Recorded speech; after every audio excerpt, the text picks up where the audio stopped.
Assalamualaikum warahmatullahi wabarakatuh. Kita awali pertemuan kita dengan mengucapkan basmalah. Bismillahirrahmanirrahim. Alhamdulillahirabbil alamin. Rabbi shrah lana sadrina wa yassir lana amrina wa hlul 'uqdatam min lisanina yafqahul qaulina. Allahumma shalli ala Muhammad wa ala ali Muhammad kama shallaita ala Ibrahim wa ala ali Ibrahim wa barik ala Muhammad wa ala Muhammad kama barakta ala Ibrahim wa ala ali Ibrahim fil alamin innaka Hamidum Majid. Amma ba'du. Allahumma zidna iman, Allahumma zidna iman, Allahumma zidna iman, warizqan halalan tayyiban mubarakan wa amalan mutaqabbalan. Fafahamna Sulaimana wa kullan atayna hukma wa ilma. Amma ba'du. Ya Allah ya Rabb, tambahkan iman kami ya Allah. Ya Allah ya Rabb, tambahkan iman kami ya Allah. Ya Allah ya Rabb, tambahkan iman kami ya Allah.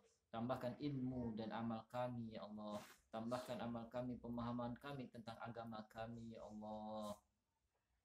Insya Allah pada channel Khairul Terapi Syifa Al-Quran atau yang lebih dikenal dengan Ruqyah Syariah, kita akan mengkaji bagaimana metode terapi kita.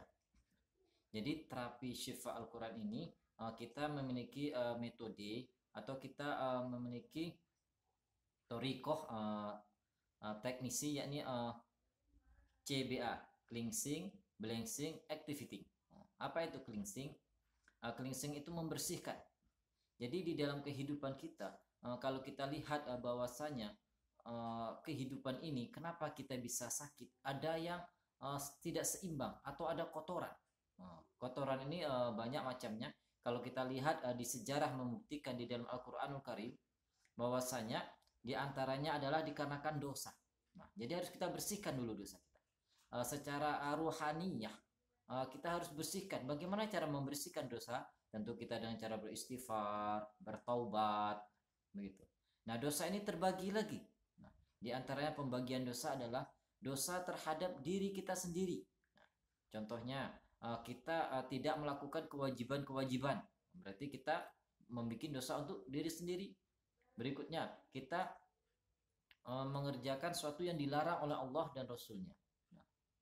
Berikutnya adalah dosa hubungan dengan Allah. Berikutnya ada hak Allah. Nah, ketika kita tidak melaksanakan hak-haknya Allah, itu tentu kita sudah berdosa. Begitu juga berikutnya adalah dosa hubungan sesama manusia. Nah, ini tidak kalah pentingnya. Di dalam kehidupan kita ini, ketika hubungan sesama manusia itu tidak bagus, habdu minannasnya tidak bagus, maka ini akan menjadi penyakit. Tidak sedikit bahwasanya terjadinya penyakit dikarenakan tidak bagusnya hubungan kepada manusia. Tetapi secara umumnya ada dua saja, ini habdu minallah dan habdu minanas. Ya. Hubungan kita kepada Allah Jalla Jalaluhu dan hubungan kita kepada manusia. Hubungan kita kepada Allah yakni diantaranya bagaimana kita melakukan kewajiban-kewajiban yang telah Allah perintahkan di dalam Al-Quranul Karim, kalamullah, dan yang telah diatur oleh Rasulullah SAW, yakni di dalam hadis Rasulullah SAW, baik perkataan beliau, perbuatan beliau, dan contohnya, dan takrir beliau. Begitu juga berikutnya ada habdu minanas, hubungan kita sesama manusia.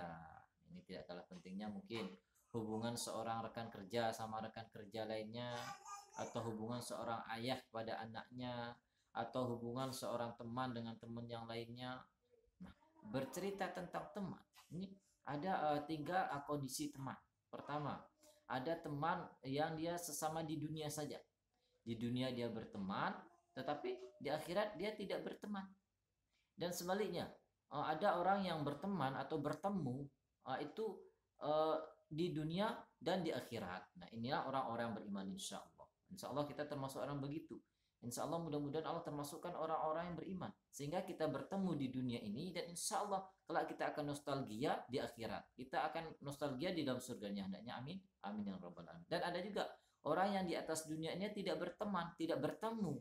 Tetapi kelak insya Allah Allah kumpulkan di dalam surganya. Yakni orang-orang tua kita, mungkin nenek buyut kita, kakek-kakek kita yang seakidah, seagama dengan kita, beragama Islam, mungkin di atas dunia kita tidak bertemu. Insya Allah kita akan bertemu di surganya. Begitu juga dengan Rasulullah Sallallahu Alaihi Wasallam. Inilah harapan kita sebagai umatnya yang tidak bertemu dengan beliau di atas dunia ini. Mudah-mudahan kelak kita dikumpulkan bersama beliau di surganya. Hendaknya amin. Amin ya rabbal alamin. Nah, berikutnya kita bahas tentang cleansing tadi, pembersihan, yaitu pembersihan dosa. Mungkin dosa kepada Allah tadi dengan cara istighfar, dengan cara bertaubat, mungkin bisa sholat taubat gitu. Begitu juga dengan sesama manusia. Kalau dosa kita sesama manusia, kita minta maaf. Nah, kalau emang posisinya kita yang berbuat salah. Tetapi sebaliknya, kalau emang kita merasa tidak bersalah, kita yang benar, tentu posisinya kita harus memaafkan. Nah, ini tidak kalah pentingnya, kita harus memaafkan siapapun teman kita, siapapun keluarga kita. Kalau kita emang dalam posisi yang benar, kita harus memaafkan. Karena ketika kita tidak memaafkan, itu yang menjadi beban pikiran kita. Akhirnya apa? Akhirnya kita buruk sangka.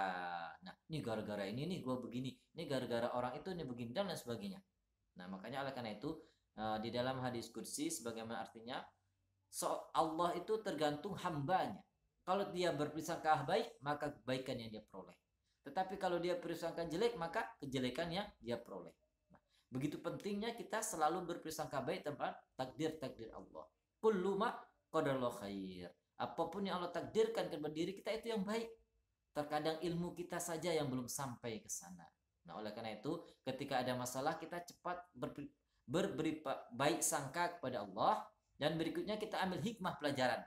Apa sebenarnya yang ingin Allah ajarkan kepada saya melalui peristiwa ini? Apa sebenarnya yang Allah ingin sampaikan melalui peristiwa ini? Ketika kita cepat sadar, kita tahu akan tujuannya, insya Allah hidup ini kita ada rintangan, ada ujian, tapi kita melaluinya insya Allah dengan penuh hikmah. Bahkan kita merasa bertambah keimanan kita, bertambah ilmu kita, dan Allah mudahkan kita beramal soleh insya Allah. Nah, berikutnya ada balancing. Balancing ini adalah menseimbangkan. Setelah kita bersihkan tadi dosa-dosa kita, mungkin dosa kepada Allah, dosa kepada Rasulullah, yaitu dosa kepada sesama manusia. Kalau kepada Allah dan Rasulnya dengan cara istighfar, dengan cara taubat, sedangkan kepada manusia kita meminta maaf atau memaafkan. Nah, sekarang balancing. Balancing itu menyeimbangkan. Nah, bagaimana cara menyeimbangkannya? Pertama adalah ruhaniyah. Nah, kalau ruhaniyah tadi, bagaimana supaya seimbang? Kita harus kembali lagi pada Allah. Innallaha yuhibbut tawwabina wa yuhibbul mutatahhirin. Sesungguhnya Allah tuh mencintai orang-orang yang bertaubat kembali kepada Allah dan berusaha untuk membersihkan dirinya. Auzubillahi minasyaitonir. Qad aflaha man zakkaha wa qad khaba man dassaha. Maka beruntunglah orang-orang senantiasa mensucikan dirinya, membersihkan dirinya, senantiasa kembali kepada Allah, dan merugilah orang-orang yang menjauhkan dirinya, melanggar peraturan Allah. Oleh karena itu, balancing ini kita menseimbangkan kembali. Kita taruh pada relnya. Kalau ibarat ini jalan, kita pada jalannya. Jadi kita tidak keluar dari rel yang diatur oleh Allah Jalla Jalla dalam Al-Quranul Karim, kalamullah, dan yang diatur oleh Rasulullah SAW di dalam hadis-hadis beliau, perkataan, perbuatan, dan ketetapan beliau. Itu balancing. Kita seimbangkan lagi. Insya Allah kita akan seimbangkan, sudah seimbang secara ruhaniyah. Berikutnya adalah sedangkan kalau penyeimbangan secara fisikal, mungkin kita bisa olahraga. Kalau ada waktu-waktu luang kita olahraga. Mungkin kalau olahraga secara fisik mungkin jalan sekeliling rumah atau sekeliling komplek, atau kapan ada waktu saja. Atau kalau kita ingin ke warung yang dekat, kita nggak perlu pakai kendaraan, jalan kaki saja.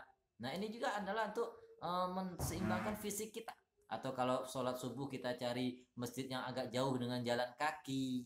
Nah, ini juga untuk menyeimbangkan balancing, menyeimbangkan fisik kita.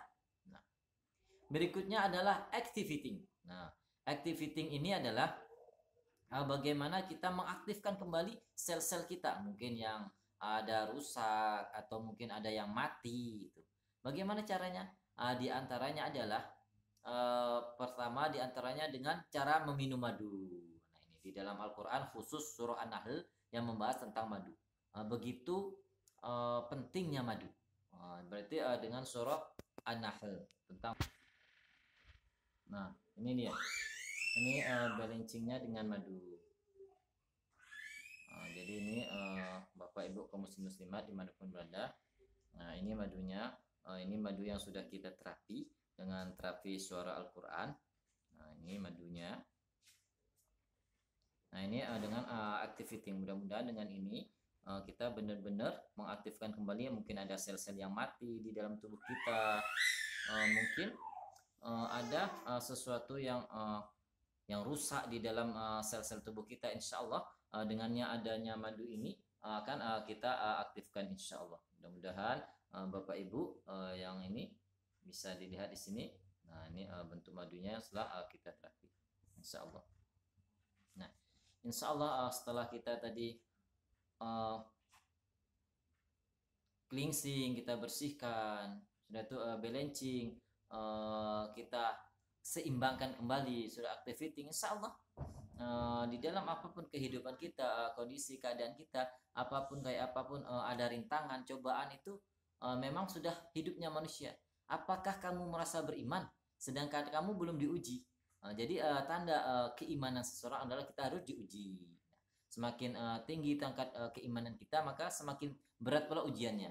Makanya tidak ada yang berat ujian di atas dunia kecuali para nabi dan rasul. Kenapa? Karena tingkat keimanan para nabi dan rasul begitu tinggi. Tentu ujiannya seimbang dengan keimanannya. Mudah-mudahan kita senantiasa bersyukur kepada Allah.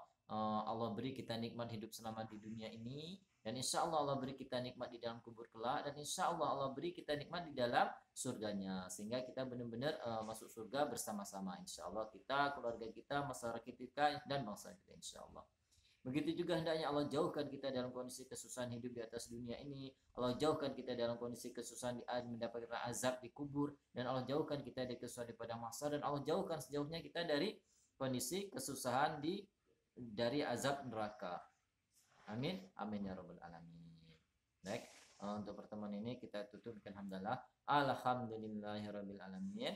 Doa majelis. Subhanakallahumma wa bihamdika asyhadu an la ilaha illa anta astaghfiruka wa atubu ilaik. Assalamualaikum warahmatullahi wabarakatuh.